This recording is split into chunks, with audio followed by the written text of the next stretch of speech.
Bendiciones a todos, qué alegría poder llegar y compartir con ustedes en el día de hoy.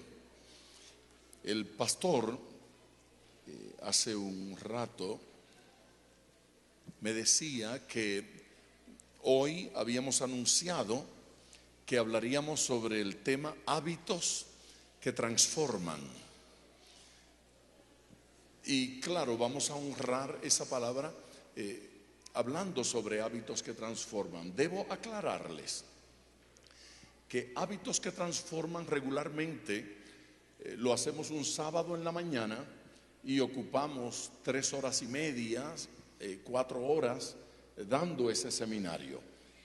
Hoy no vamos a dar la totalidad de lo que compartimos en ese seminario, así es que vamos a hacer un tipo de introducción y vamos a repasar un poco los conceptos, y yo creo que Dios nos va a bendecir en el día de hoy con esa palabra, con esa enseñanza. ¿Cuántos saben que Dios está aquí? Déjenme contarles algo de cómo inicia todo esto y cómo viene a ser y a nacer este proyecto. Mi relación con la Biblia no comenzó cuando editamos la Biblia del Pescador. Mi relación con las Escrituras comenzó mucho antes, porque yo fui de esos niños que se criaron en la iglesia. Yo gateé entre las bancas del templo y aprendí a caminar allí, correteando entre los pasillos. Así es que desde niño yo escuché la palabra Biblia y en casa había Biblia y de alguna manera me relacioné con ese libro. No era mi costumbre leerlo. Yo tuve 3 experiencias a la edad de 12 años que me marcaron profundamente. La primera de ellas, un culto como este, en el que yo estaba sentado en la primera banca, quedé profundamente dormido. ¿Alguna vez usted se durmió en un culto? ¿No? Sí. Yo me he dormido. Y esa vez me dormí, estaba desconectado. Yo no sabía lo que estaba pasando. Y de repente sentí que algo me movía, me sacudía y oí una voz que dijo: levanta tu mano. Era la esposa del pastor que se había sentado junto a mí y ella me estaba sacudiendo y me dijo: levante su mano, joven. Y yo levanté la mano y el pastor dijo: Dios bendiga esa vida que acepta a Cristo. Y yo no sabía lo que estaba pasando. Lo cierto es que aunque levanté mi mano y me trajeron adelante y oraron por mí y me ungieron, el pastor estaba feliz porque dijo: finalmente se convirtió. Pero no me convertí. Pero en la iglesia acostumbraban regalarle una Biblia a aquellas personas que se convertían. Así es que me regalaron una Biblia. Ese día tuve por primera vez una Biblia propia. Pero esa Biblia no me gustó. Y yo pensaba que era fea. Era una Biblia pequeñita, en color azul, muy simple, y las páginas lucían como páginas de periódico. Y yo pensé: qué Biblia tan fea que me han regalado. La segunda experiencia sucedió en ese mismo lugar. Habían invitado a un predicador para una campaña y todo el mundo estaba entusiasmado porque este hombre iba a predicar durante una semana. Los comentarios eran: Dios lo usa de forma extraordinaria. Es un hombre al que Dios le habla y Dios le revela cosas. Y contaban unas experiencias que a mí me aterraban. Decían cosas como que a él Dios le mostraba los pecados de alguna gente. Y yo dije: yo no quiero ir a esa campaña. Y gente me trataba de estimularme: tienes que venir a la campaña. ¿Y a qué voy yo a esa campaña? Para que Dios te hable. Yo no necesito que Dios me hable. Yo sé perfectamente lo que Dios me diría. Y yo no quiero escuchar eso. Yo no quiero verme con nadie que quiera hablar de lo malo que yo estoy haciendo. Yo no necesito eso. Bueno, yo no fui a la campaña durante varios días, pero una noche decidí pasar por allí. Me quedé a la parte de afuera Y luego de un rato entré y me senté lo más atrás que pude. Y me ubiqué detrás de una señora. La idea era que el predicador no me viera. Yo no quería cruzar mis ojos con aquel hombre. Pero ocurrió lo que ya ustedes están imaginando. El hombre estaba predicando, detuvo su sermón, señaló hacia el área donde yo estaba y dijo: ese joven que se está escondiendo detrás de esa señora, póngase de pie. Y yo no respondí. Y él dio el color de mi camisa. Esto está un poco malo porque antes, cuando yo contaba esto, yo recordaba el color de mi camisa y decía: yo tenía una camisa, pero ya no recuerdo. Parece que me estoy poniendo viejo.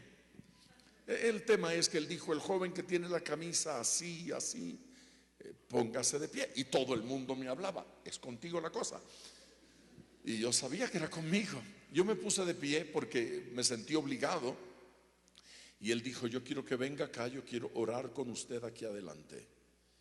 Y yo estaba temblando. Y pensé, yo sabía que iba a suceder. Por eso yo no quería venir.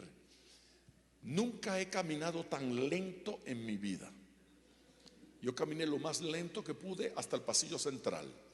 Y vine por ese pasillo más lento que una novia que viene al altar. Yo no quería caminar. Poco a poco.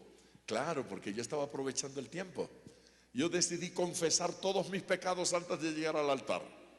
Así que, Señor, tú sabes, yo peleé con aquel, hice lo otro, me fui para acá, me escapé, me fui del... Bueno, yo le confesé al Señor todo y de camino le dije: Señor, no tienes que hablarme, no es necesario, ya te confesé, la idea era que me arrepintiera, estoy arrepentidísimo. Señor, tú no habías visto a nadie tan arrepentido. No, yo no dije eso. Bueno, llegué al altar. Mi pavor, mi terror era la idea de que ese hombre agarrara el micrófono y dijera de mí 2 o 3 cosas y eso llegara a los oídos de mi mamá. Y usted no sabe quién es esa mujer. Yo no quería que ese hombre me profetizara. Qué vergüenza si dice lo que yo hago a escondidas aquí públicamente. Esta gente no me habla más. Pero ese señor soltó el micrófono, caminó hasta adelante, extendió sus manos y me tomó de la nuca y me acercó a él y me habló al oído y me dijo al oído: yo te vi cuando salías de tu casa hacia el colegio y te desviabas, te ibas al río y pasabas el día pescando y comiendo camarones. Luego, en la tarde te unías al grupo que salía del colegio y llegabas a tu casa fingiendo que habías estado en la escuela. Yo te vi y yo morí. Y yo temblaba como una hoja y lloraba. Dijo: yo te vi cuando ibas a la tienda de tu abuelo y tomabas una gaseosa y echabas una monedita en la caja y te llevabas unos cuantos dólares. Yo te vi. Yo me quería morir. Él siguió diciendo cosas: yo te vi. Y dijo varias cosas más que no les voy a decir hoy. No, y no se lo voy a decir nunca, nunca. Qué pena que estoy diciendo solo las mejores. Yo estaba llorando, yo estaba temblando. Ese señor me alejó de él y levantó su rostro y dijo: mas yo te digo hoy. Y eso lo dijo con voz que parecía un trueno, todo el mundo escuchó: mas yo te digo hoy, serás ministro de mi palabra. Ahora, yo nunca había escuchado esa expresión, ministro de mi palabra. Yo había escuchado de pastores, de evangelistas, de predicadores, pero ministro de mi palabra. Y a mí se me infló el pecho. Yo dije, yo no voy a ser pastor, yo voy a ser ministro de su palabra. Eso sonaba importante. A mí me agradó la idea. Y yo dije, no, nada de esos nombres que suenan por allí.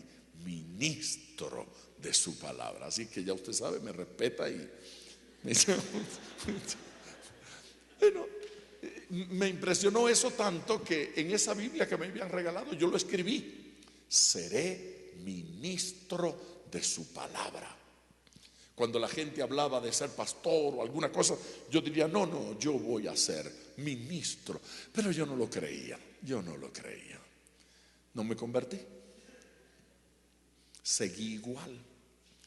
Atesoraba esa experiencia en mi corazón, pero no me convertí. Así es que ya había pasado adelante, ya había levantado la mano, ya me habían ungido, ya me habían orado, pero no era salvo. Ya Dios me había hablado. Yo podía decir, he tenido una experiencia personal con Dios, pero no había nacido de nuevo. De aquel culto yo salí con dos cosas muy claras en mi vida.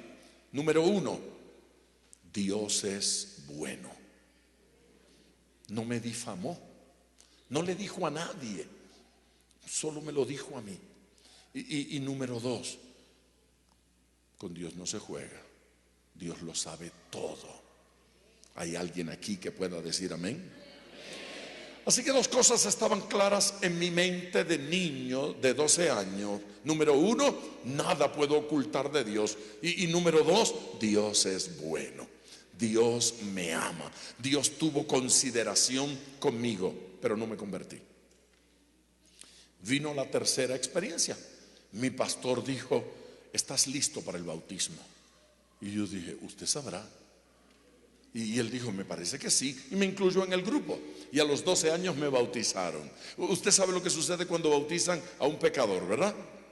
Metieron un pecador seco al agua y sacaron un pecador mojado. Un chapuzón cristiano. Aleluya. No me convertí. Me entregaron un carné que decía que yo era miembro en plena comunión. Y no tenía comunión ninguna, pero ahora era miembro de la iglesia.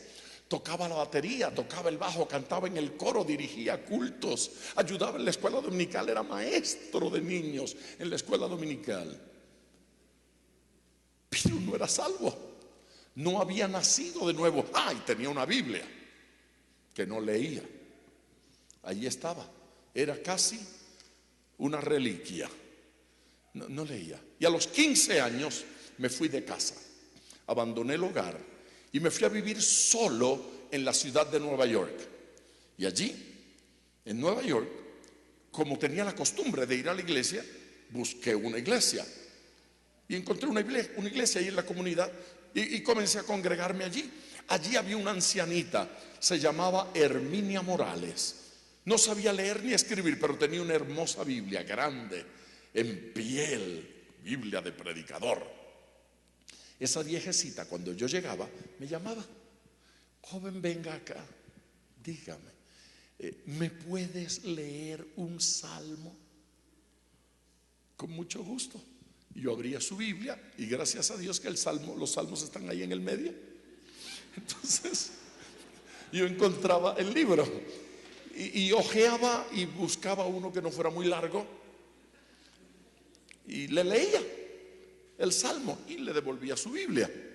La Biblia esa me gustaba tanto y me gustaba leerle el salmo a la ancianita. Así es que cuando yo llegaba, solo domingo iba a la iglesia, por ahí buscaba a ver si veía a la viejita y me sonreía con ella y ella me llamaba, ¿me lees el salmo? Con gusto abría la Biblia, buscaba el salmo, se lo leía. Me gustó tanto esa Biblia que se la robé. ¿No tiene que esconder su Biblia? Ya me convertí. No era convertido yo para entonces. Y yo no leía mi Biblia, pero esa Biblia de ella, la robadita, esa sí comencé a leerla. Bueno, yo debo aclarar algo. No fue así como que 100% un robo, porque ¿recuerdan la Biblia esa que no me gustaba? fui y se la coloqué allí en el lugarcito donde ella tenía su Biblia. Y entonces fue como un trueque ilegal, desautorizado. Le dejé ahí esa Biblia feita que no me gustaba y me quedé con la de ella. 2 semanas más tarde una iglesia me estaba invitando para predicar, porque leyendo esa Biblia, cuando llegué al capítulo 14 del Evangelio de Juan, esa noche caí postrado para recibir a Cristo. Y esa noche Jesucristo entró a mi corazón y yo sentí que Él había perdonado mis pecados y yo sentí que mi vida había cambiado. Yo oré esa noche como nunca había orado. Disfruté aquella Biblia. 2 semanas después, una iglesia quería que yo les contara cómo me había convertido leyendo una Biblia robada. Y eso parecía que era la gran sensación, y para mí era vergonzoso contar eso. Y todavía lo sigue siendo. Pero esa fue la forma en que Jesús me rescató, y no puedo negar la misericordia de Dios.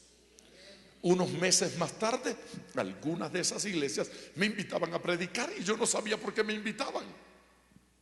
2 años después estaba en el campo misionero, realizando cruzadas evangelísticas, fundando iglesias, y yo no entendía lo que Dios estaba haciendo, pero Dios hizo maravillas. Llegué a predicar en una iglesia en la isla de Puerto Rico, y allí vi a la viejecita a quien yo le había robado la Biblia, y no podía predicar. Estaba yo todo el mensaje pensando, tengo que terminar para hablar con ella y arreglar este asunto. Así es que terminé, bajé, fui a donde ella. Usted es doña Herminia. Ella dijo, sí, yo me acuerdo de ti. Tú ibas a mi iglesia allá en la ciudad de Nueva York. Sí, yo iba. Doña Herminia, usted tenía una Biblia grande, en piel, muy bonita. Sí, yo tenía una Biblia así, mira. Dijo, yo no sé si esa Biblia se me perdió, pero yo estoy casi segura de que esa Biblia me la robaron. Doña Herminia, fui yo quien le robó la Biblia. La viejita levantó ambas manos al cielo. Ay, gloria a Dios, mi hijo, que me dices que fuiste tú quien se robó mi Biblia, porque ahora puedo descansar.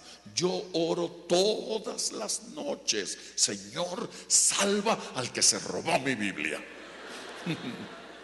¿Usted ora para que Dios salve a los que le robaron alguna cosa? Qué bueno que la viejecita no me maldijo, ¿no es cierto? Porque usted no tendría quien le predicara hoy. Qué bueno que la viejecita no me echó una maldición. La viejecita oró. Así es que yo creo que la oración tiene algo que ver con la salvación de las almas. Y yo creo que la oración guarda relación con la conversión de nuestra familia, con la conversión de nuestros vecinos y con la conversión de nuestra nación. Orar tiene que ser parte esencial de lo que nosotros hacemos en Cristo Jesús, de lo que nosotros hacemos en el Señor. Pero mientras yo camino por el mundo predicando, no importa en qué continente, no importa en qué parte del mundo esté, siempre escucho lo mismo. Los pastores están preocupados porque el pueblo no ora como debe. Están preocupados, en segundo lugar, porque el pueblo no lee la Biblia como debe. Y están preocupados, en tercer lugar, porque no evangelizamos como debemos evangelizar.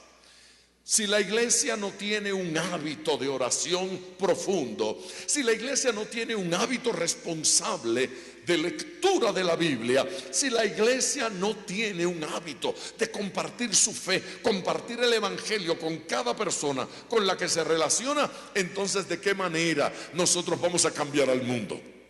¿De qué manera el mundo va a ser diferente y lo vamos a influenciar? Necesitamos desarrollar hábitos de oración. ¿Alguien dice amén?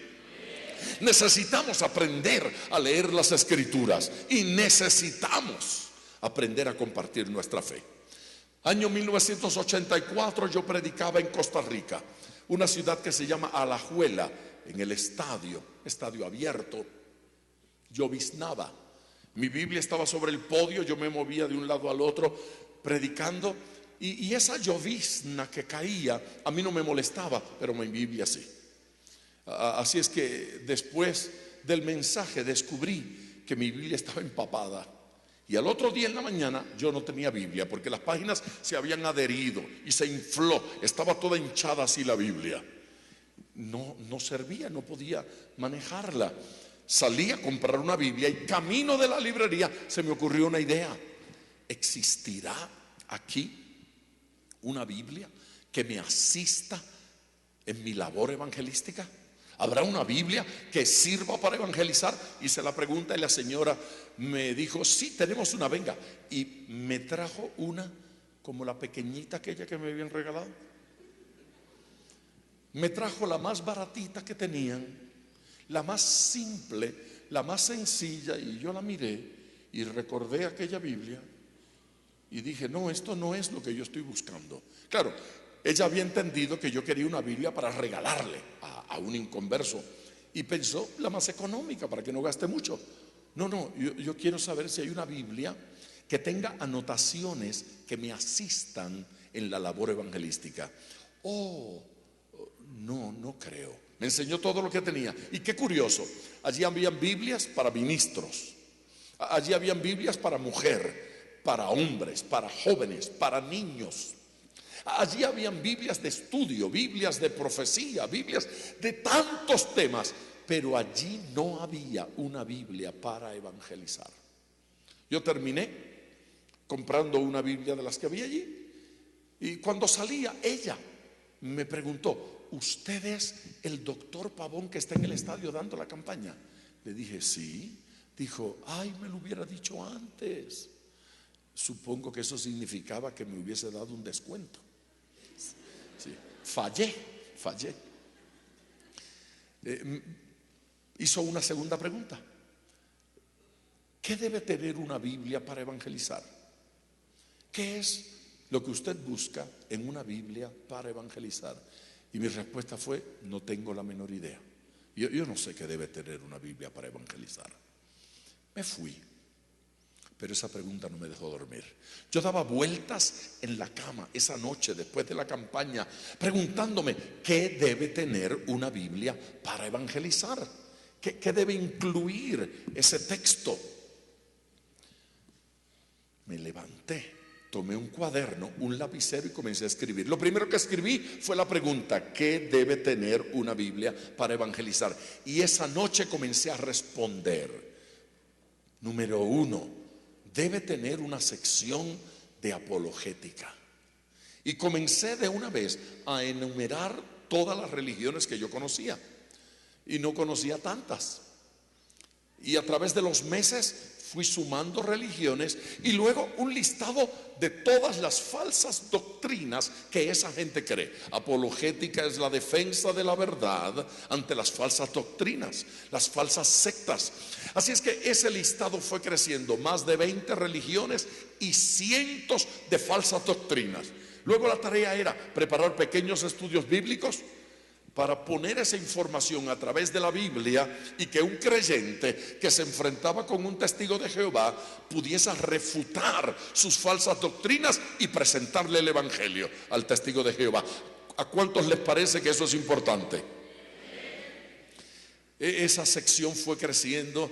Cómo responder a cada doctrina de los mormones, de los musulmanes, de los espiritistas, de los brujeros, cómo responder a la nueva era, cómo puede responder al shintoísmo, al budismo, etcétera. Sus doctrinas y cómo refutar y cómo presentar el evangelio. Lo cierto es que pasaban los meses y el trabajo parecía interminable. Luego, una sección de consejería. Cómo aprovechar el momento en que alguien me pide consejo para presentarle el evangelio de Jesucristo. Depresión, estrés, quiebra económica, viudez, tristeza, desánimo, todos esos temas de los cuales la gente habla diariamente. Esa sección también creció, 40 y tantos temas de consejería, algunos con subtemas, lo que la convierte en una sección de más de 200 tópicos de consejería. El cristiano es un consejero por definición. Doquiera hay un cristiano, alguien se acerca para contarle problemas. En la fábrica, en la oficina, en la calle, en el barrio, la familia, se acercan al cristiano y le cuentan: estoy mal, tengo problemas matrimoniales. Una jovencita le cuenta a otra: estoy embarazada, estoy considerando practicarme un aborto. Y nosotros los aconsejamos por lo que pensamos. Pero considere esto: no siempre nuestros pensamientos son los pensamientos de Dios. Nosotros los aconsejamos a veces por lo que sentimos, pero no siempre lo que sentimos representa lo que siente Dios. Entonces, es importante que aprendamos a dar consejería con la Biblia en la mano. Se suponía que usted decía amén a eso. Usted tiene que leer bien el guión de este culto. Cuando lo que yo digo es verdad, usted dice amén. Si lo que yo digo es falso, usted se queda calladito.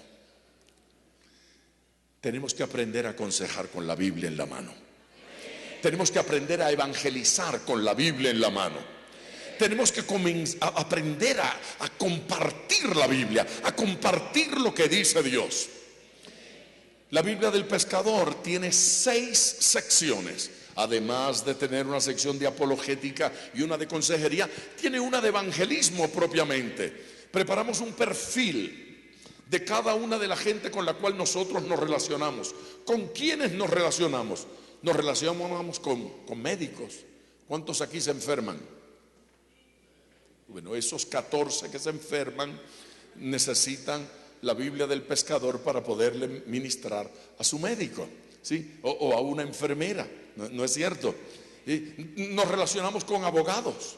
Nos relacionamos con niños, con jóvenes, con mujeres, con hombres. Nos relacionamos con pandilleros. En México hay pandillas. Sí, hay pandilleros. De repente en casa hay un pandillero, ¿verdad? Conocemos y tenemos que relacionarnos con ellos. Pero cuando el versículo que utilizo para evangelizar a una persona no es apropiado, esa persona no se siente identificada. Así es que buscamos versículos en la Biblia sobre cómo evangelizar a un médico, cómo evangelizar a un abogado, cómo evangelizar a un político, cómo evangelizar a un rico, cómo evangelizar a un mendigo, a un deambulante, cómo presentarle el evangelio a un hombre, a una mujer, a un niño, a un joven. Hace un tiempo, un par de años, estábamos en un evento y en un rinconcito, bueno, teníamos que salir a predicar persona a persona. Y en un lugarcito hay una señora sentada hablándole a una niña que tendría 9, 10 años. A mí me pareció tan simpático que retraté y me acerqué. Yo quería oír qué le estaba diciendo y ahí estaba. Entonces la hermana entusiasmada abrió la Biblia y comenzó a leerle a la niña de 9 años el pasaje de la mujer adúltera. Y a la pobre niña se le desdibujaba el rostro. ¿Sabe? La niña todavía no sabía la diferencia entre un adulto y un adúltero.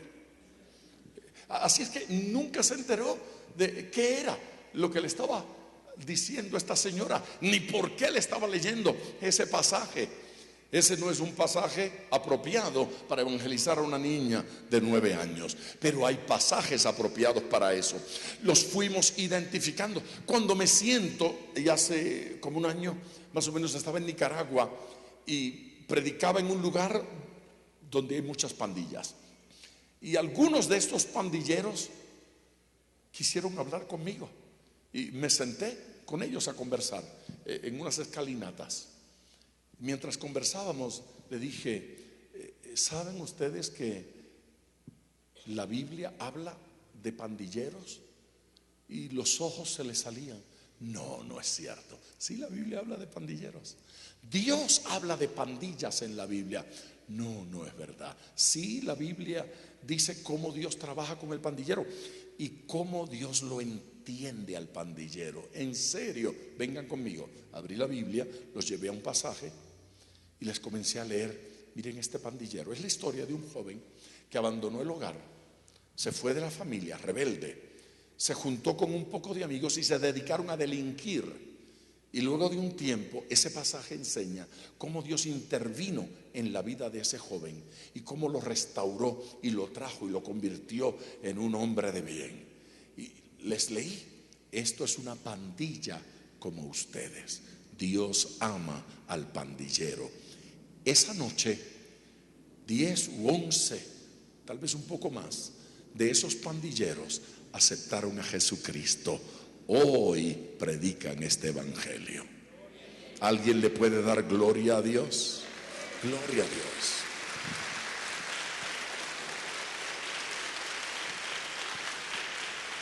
Predicaba en una cruzada evangelística. Había un cantante en ese país más o menos famoso. Había sido cantante no cristiano y ahora se había convertido, cantaba para el Señor, y su gran dolor era que su papá no se convertía a Cristo. Lo traían a los cultos, lo llevaban a las campañas, él no se convertía. Esa noche yo prediqué sobre el anciano de días. ¿Recuerdan esa imagen bíblica del anciano de días? Dios es el anciano de días. Yo terminé mi mensaje diciendo: el anciano de días quiere que usted le entregue su corazón a Cristo. Y se llenó el altar de gente que quería convertirse. Entre ellos estaba el papá de ese cantante. Y el hijo, el cantante, le dijo: papá, ¿por qué particularmente te quisiste convertir hoy? Si hemos insistido y no te has querido convertir. Y él dijo: bueno, porque siempre ustedes predican de un Dios de 33 años y yo a muchachos no les hago caso. Pero hoy vi, ese sí es Dios, le dijo, un anciano, y a los ancianos hay que obedecerlos. Por eso me convertí. Él se sintió identificado, ¿sí? Él sintió que la Biblia en algún lugar lo había retratado a él. Así es que es importante en la evangelización utilizar pasajes pertinentes y apropiados. La Biblia del Pescador lo que hace es que identifica pasajes que sirven para presentarle el evangelio a una persona. Cuando usted va al índice temático, allí le damos un versículo. Usted va a ese versículo y está sombreado, y en la parte inferior está comentado.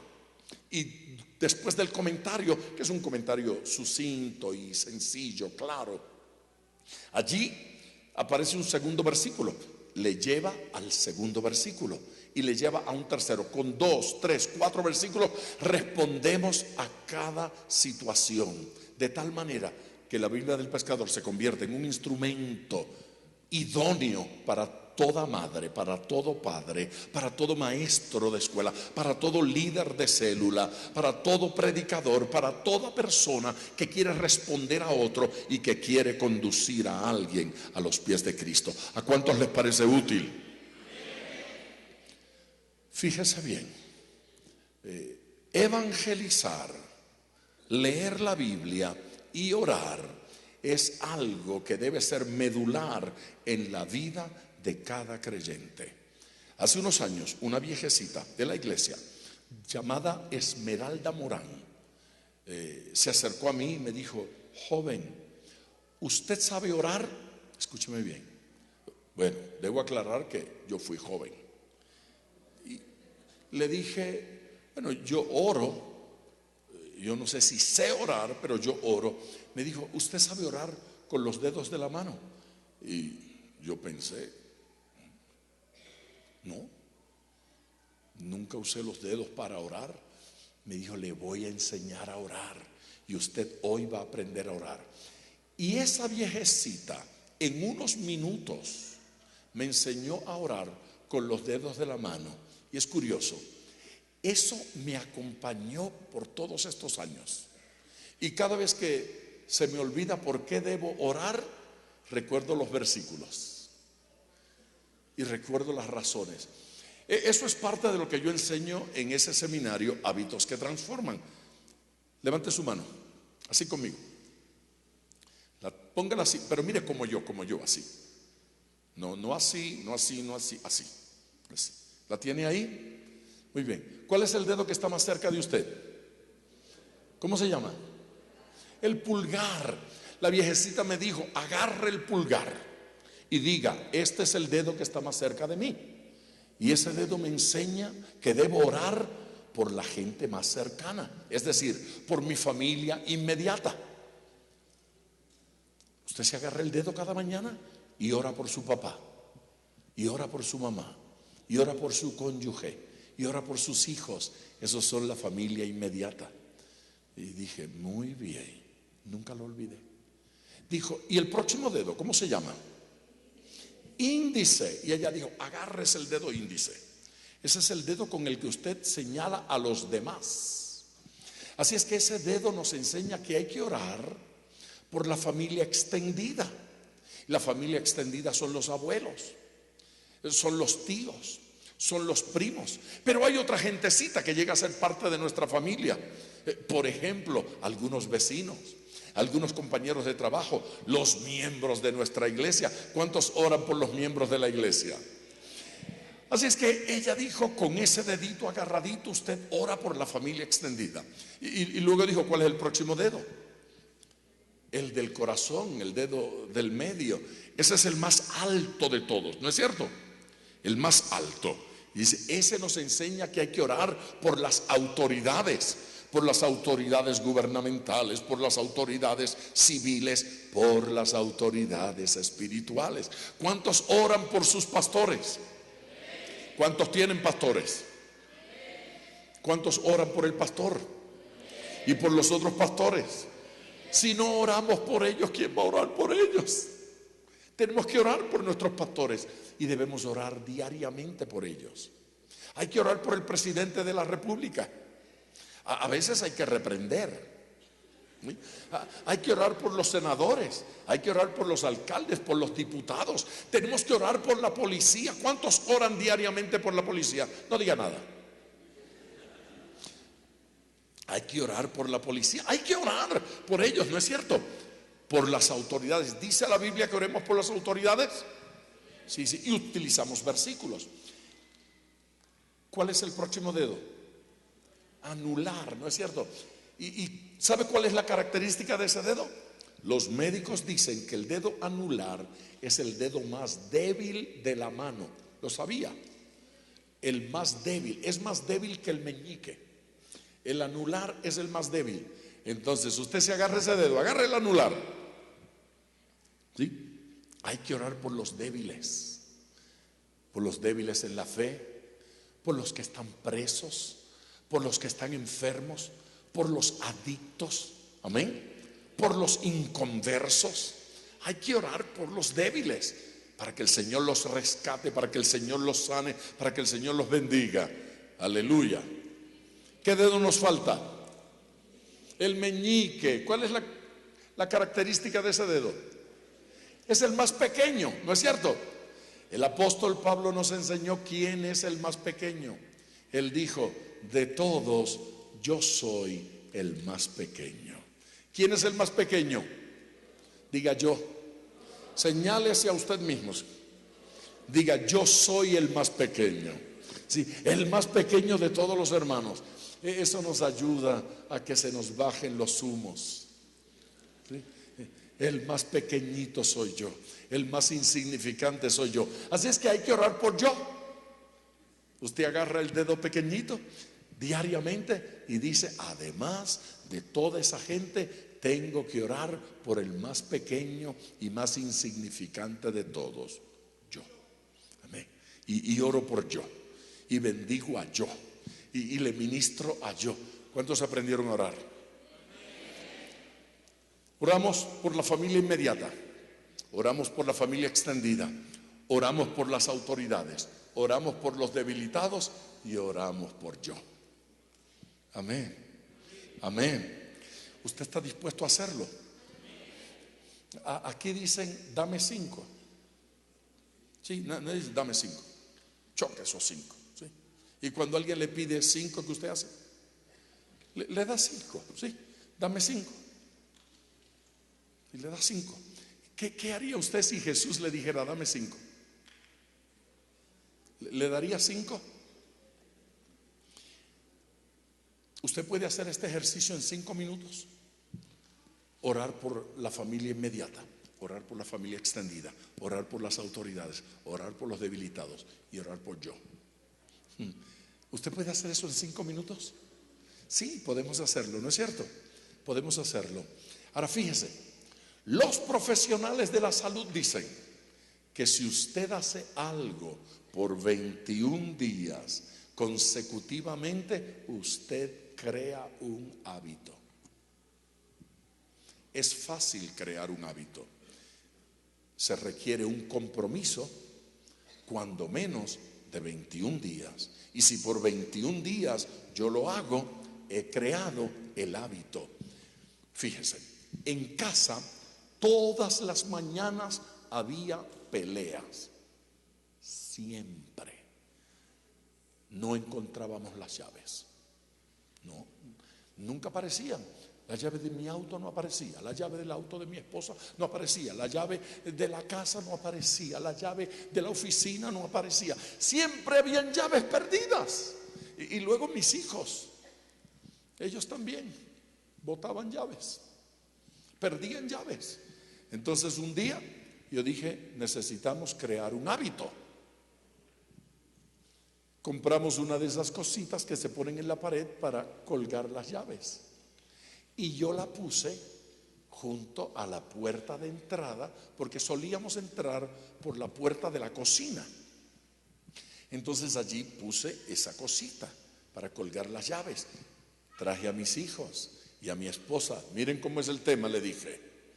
Mete la llave, abre la puerta, saca la llave, cuelga la llave. Mete la llave, abre la puerta, saque la llave, cuelga la llave. Mete la llave, abre la puerta, saque la llave, cuelga la llave. Repitan conmigo. No, ustedes no. Le dije a ellos, a ustedes yo no les podría gritar a ellos. Repitan conmigo. Mete la llave, abre la puerta, saca la llave, cuelga la llave. Entonces lo hicimos por semanas. Por semanas. A ver. Meta la llave, abra la puerta, saque la llave, cuelgue la llave. Dígalo conmigo. Y lo decían. Hágalo a Juan Carlos, mi hijo mayor, a Gustavo Adolfo, mi segundo hijo, a Lorraine, a mi esposa Estrellita, dale, tú también. Entonces yo lo hacía. Ay, papi, por favor. No. Oye bien, mujer. Hace una semana que no se pierden las llaves. Hace una semana que no peleamos antes de salir para el culto. Porque hoy hay culto de oración. ¿Dónde están las llaves? Mujer, la llave del culto que comienza la oración y no estoy allí. ¿Sí? Es escuela dominical, domingo, y no aparecen las llaves. Se acabó. Un hábito de colgar la llave en un lugar resolvió tensiones, gritos, ¿sí? Desesperación. Diga conmigo, los hábitos son buenos. Y si el hábito es orar, es mejor. Y si el hábito es leer la Biblia, es aún mejor. Y si el hábito es evangelizar, nuestra vida está completa. Dígame.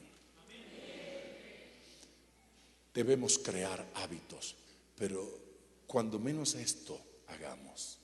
¿Cuántos saben que tienen 5 minutos mañana disponibles para dedicarlos a la oración? ¿Cuántos pueden decir, por los próximos 21 días yo voy a orar cuando menos 5 minutos diarios? Voy a orar por mi familia inmediata, por la extendida, por las autoridades, por los debilitados y por yo. ¿Sí? ¿Cuántos pueden hacerlo? ¿Se atreve usted a decirle a Jesús hoy: yo me comprometo contigo para hacer esto por 21 días? Fíjese, el día número 22, haga lo que usted quiera, pero por 21 días ore. Yo le aseguro que el día 22 usted no va a querer abandonar este hábito. Usted va a querer continuar haciéndolo. Amén. La esposa de un pastor se acercó a mí y me dijo: ese proyectito de dame 5 ha cambiado mi vida. Me dijo, yo estoy orando como nunca. Me dijo, yo estoy leyendo la Biblia como nunca la había leído. Y yo estoy evangelizando diariamente como nunca había evangelizado. Dame 5, ha cambiado mi vida, dijo. Y fíjense, yo sé que lo que esa mujer dijo es verdad. Yo sé que lo que esa pastora dijo es absolutamente cierto. ¿Sabe por qué lo sé? Porque es la esposa de este pastor. Sí, estoy hablando de Estrellita, de mi esposa. Ella me dijo después que hicimos esto por segunda vez, esta es la maravilla. Eso me tiene orando, leyendo la Biblia y evangelizando como nunca. Yo quiero terminar aquí y quiero hacerlo con una oración. Si usted me puede acompañar en esa oración. Yo quiero saber, los que van a hacer el compromiso con Dios de dedicarle 5 minutos durante los próximos 21 días a la oración, pónganse de pie conmigo. Vamos a orar. No se vayan ahora, este no es el momento de irse, este es el momento de entrar en pacto con Dios, en compromiso con Dios. Todo el que tenga 5 dedos, levántelos. Levántelos que le vamos a tomar una foto desde el cielo, desde el cielo. Un ángel fotógrafo para que registre, porque este es el pacto que vamos a hacer con el Señor. Dígale a Dios, Señor Dios, yo sé, fuera de toda duda, que orar es determinante en mi vida. Yo sé que leer tu palabra es determinante para mi crecimiento y desarrollo espiritual. Yo sé que tú quieres que yo comparta mi fe con otras personas. En el día de hoy, yo quiero hacer compromiso contigo. Yo me comprometo en este día a apartar por los próximos 21 días, cuando menos 5 minutos para dedicarlos a la oración.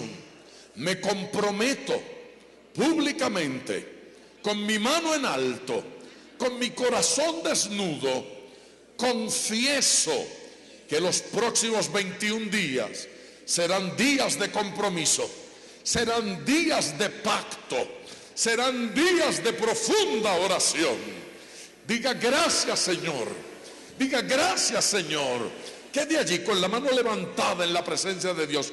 Padre, en el nombre de Jesús, mira cada mano que se levanta, mira cada corazón que se dispone. Ahora, Señor, yo oro para que tu gracia, tu poder, tu fuerza, tu bendición descienda sobre cada uno de ellos. Cúbrelos con tu gracia, cúbrelos con tu poder, cúbrelos con tu bendición y concédele, Señor, que los próximos 21 días sean días de victorias, días en los cuales ellos puedan estructurar un hábito, una costumbre que les acompañe por el resto de sus días. En el nombre de Jesús, amén.